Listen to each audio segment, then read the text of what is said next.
Hello and welcome to another video. In this video I'm going to be talking more during it because I want to work on my commentary for videos and just other stuff. I also worked on a script of sorts, and yeah, if talking isn't your scene, feel free to mute and turn on your own music. Let's hop right into the video.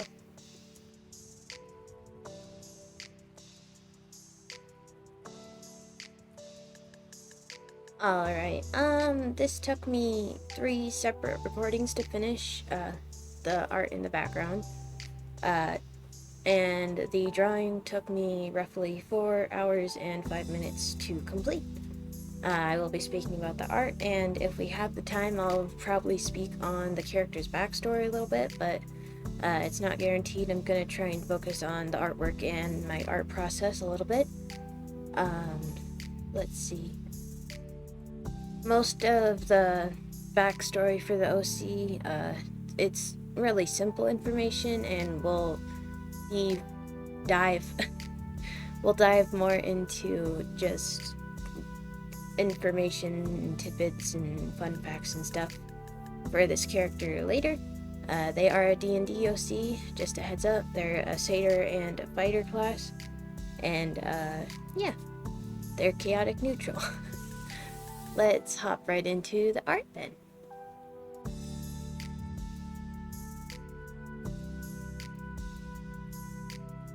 I did do something a little bit different this time when I was sketching it out.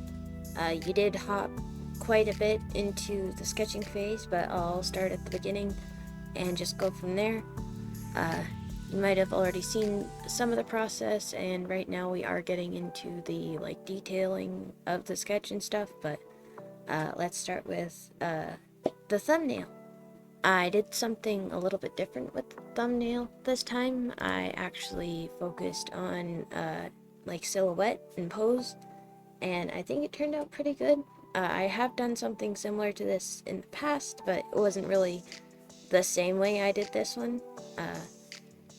After that, a lot of it was mostly fleshing out the pose and the anatomy and trying to make sure I got everything right while still keeping the pose intact. And as you've already seen, we did do the scissors. At this moment in time, they have already changed, but the scissors are inspired by Kill la Kill's scissor blades. I will admit that. I did change them up quite a bit, but there's definitely that inspiration there. To make sure I got the scissors and just the size right, I did cut out the scissors and angle them and resize them and reshape them as I needed. I think it worked pretty well. I'll definitely be doing that more in the future too. It's really nice. After that, the most of it is just detailing. As you can see right now, we are getting into just the fun part, putting on the clothes and the little details like the face and the horns and all the fun stuff that's going to be lined later.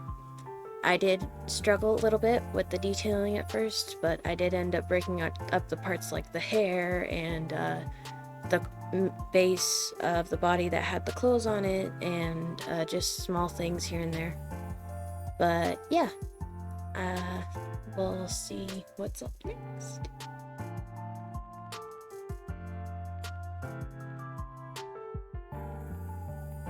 Let's talk about the OC a little bit more. I did mention earlier that they are a D&D OC, so there is that. They are a satyr and they are a fighter, and as you can see, their weapon is a giant scissors. I did state earlier that they are inspired by Kill la Kill, so there is that. Their scissors can separate in order to make 2 long swords if they so choose. I did talk to the DM about this, and they said it's fine because they basically operate kind of like long swords. I think that's what they said. I could be wrong. It's been a hot minute. We haven't actually started the campaign yet, or I would have made videos about it. But yeah. I'll talk more about them in a little bit. We are getting right into the line art.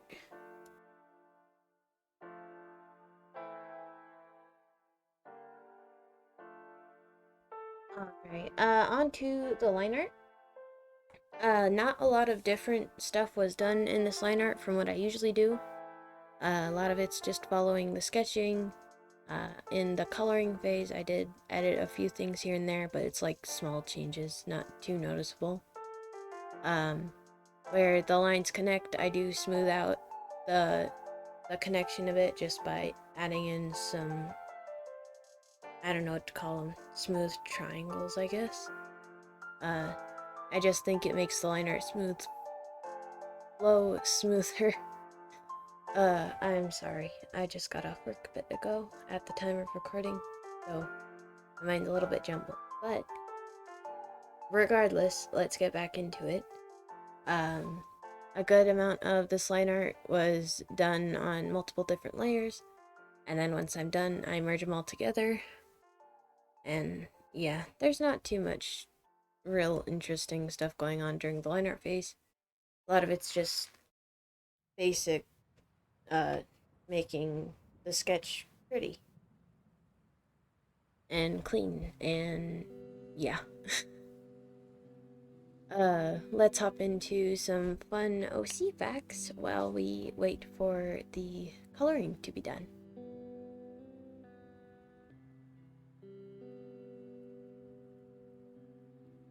Alright, hopping right into it, I'm going to talk more about the character's backstory right now.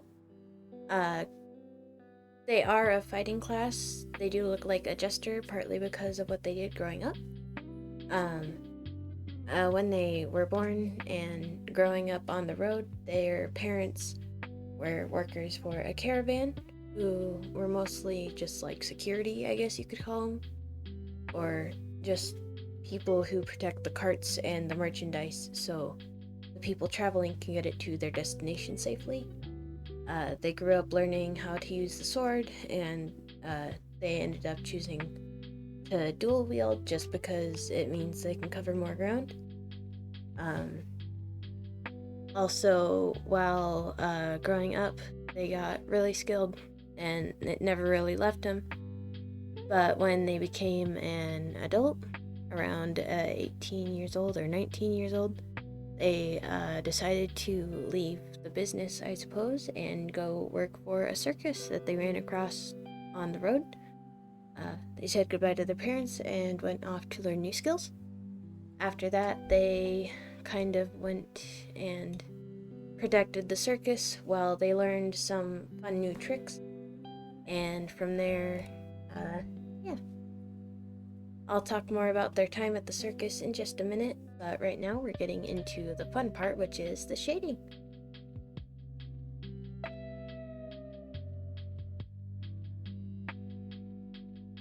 Okay, so hopping right into the shading.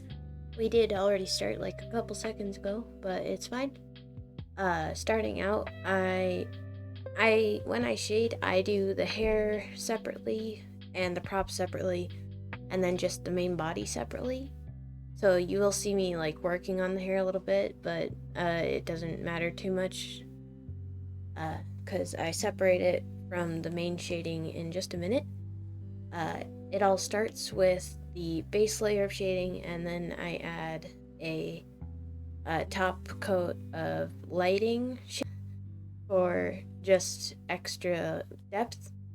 Then after that, there's the more detailed shading, just adding texture and depth. Again, depth is really important when I shade. I try and include it as much as I can. A lot of it is layers and layers, and I have tried to cut back before, but when I do shade and just make art, I do use a lot more layers than I probably should, but I think it works out really well. I like it a lot. A lot of it is mostly adding the details. Well, no, it starts with blocking out the shading, detailing the shading, and then adding a glow around the detailing of the shading with a Gaussian blur. That's what the effect is called anyway. and it works out really well. And then to increase the depth, I add like, it's the light that bounces off of the ground. In this drawing, I did make it pink because I thought it would stand out, especially against the colors that are on the outfit. And I think it worked out pretty well. You can't see it too much in the finished piece, but there's a lot of balancing to try and make it all work together, and pushing and pulling and this and that. Fun stuff. At this point, you can see I'm working on the hair. The way I have been doing hair recently is I have been adding like strands kind of to the hair. I've been doing this for a little bit, and I think I've gotten a good grasp on it. Doing the white hair for a change definitely did help me figure out exactly what I do to hair to make it stand out. I do think this definitely helped with my experience. Usually I do like colored hair or naturally colored hair, but I don't really shade on white very often, so I think that drawing this character and doing the hair and stuff really helped. You can see me fighting with it a bit, trying to make sure all the values are measured and opacities changed, just to make it stand out. I do end up adding like the pink underlight to the bottom of the hair, just to give it a little bit of color, and I think it really helps it stand out and look like the purple of the outfit just kind of bounces off and hits the hair. And it also helps it stand out from the face, which I think works really well. I did fight with the orange and the yellow for the lighting for the hair, and I ended up going with the yellow, and then just adding small details after that. I think it really worked out. I did do the eyes in between the hair. The eyes aren't really a big part in this piece, or I would explain more to you how I do my eyes. I can definitely do a tutorial if you guys want, because I do have a specific way I do my eyes. I think I sped up the shading a little bit much, but I also didn't want this video to be too terribly long, so it is what it is. You can see me pushing and pulling the values again, trying to make sure that the body parts that are more towards the back are darker and towards the front are lighter. Recently I have been coloring my line art, even if it's just a little bit, because I think it makes it look really nice with a softer, kind of easier on the eyes look instead of the pure black line art. Obviously some of the line art is still black, but I do try and fix that up a bit.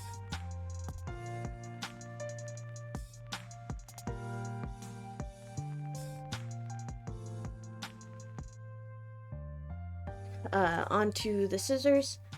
I tried to give it that metal sheen that most metals do have, kind of, with the silvers and just the specific way metal shines. I don't know, it's hard to explain it, but it didn't really go through as much as I wanted. I did end up making kind of like marks where the scissors meet, and I think that turned out really well. And then here's adding the detailed lighting, just making it pop a bit more, and yeah. I don't know, there's not too much to talk about on the scissors end, but it turned out pretty good. Here's coloring the line art again, making sure it stands out. I think I definitely could have changed that a bit, but hey, it is what it is.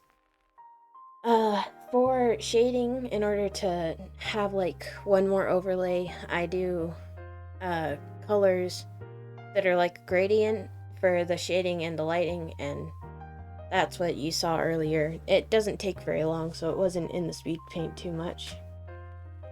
Getting into the background, I am gonna say that I did use the same colors as the character's clothes, so it did take some work to make the character stand out a bit.